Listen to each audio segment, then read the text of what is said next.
واقعات بت شکن سلطان محمود غزنوی قسط نمبر 50 اپنا اسلامک اسٹوڈیو۔ ناظرین، سلطان محمود غزنوی نے راجہ انند پال کو شکست دی تو راجہ انند پال اپنی راجدھانی میں جانے کی بجائے کشمیر کی طرف چلا گیا۔ پھر سلطان نے بھیرا کے راجہ بجی رائے کو شکست دی تو اس نے شکست کو برداشت نہ کرتے ہوئے خودکشی کر لی۔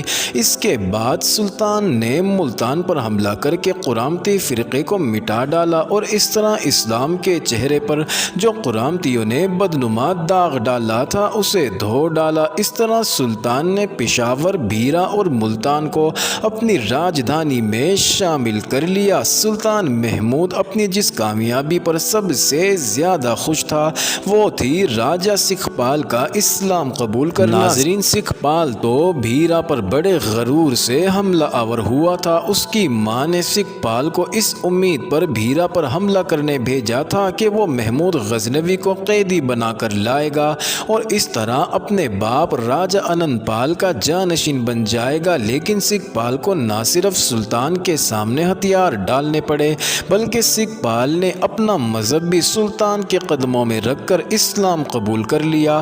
ناظرین، سکھپال نے مولوی سعید اللہ کے ہاتھ پر اسلام قبول کیا اور اس عالم نے سکھپال کا نام نواسہ شاہ رکھا۔ سلطان نے اپنے مشیروں کے منع کرنے کے باوجود اس نیو مسلم کو بھیرا کا امیر مقرر کر دیا۔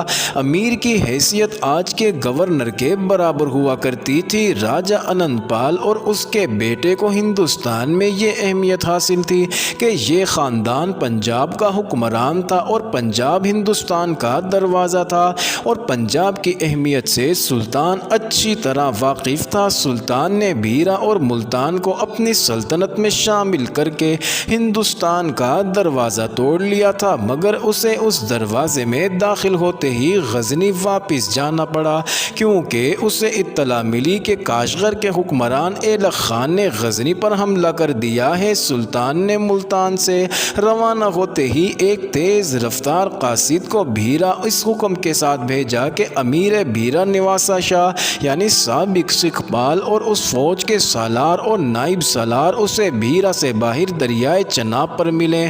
ناظرین، ملتان کے امیر ابو علی سنجویری اور سالار اور نائب سالاروں کو سلطان ساتھ لے آیا تھا۔ سلطان بھیرا کے قریب سے گزر کر جب مطلوبہ جگہ پہنچا تو جن لوگوں کو سلطان نے بلایا وہ سب وہاں موجود تھے۔ ان سب کو توقع تھی کہ سلطان یہاں کھانا کھانے کے لیے رکے گا، اس لیے انہوں نے دریا کے کنارے مکمل کھانے پینے کا انتظام کر رکھا تھا، لیکن سلطان نے کھانے کی طرف دیکھا تک نہ تھا۔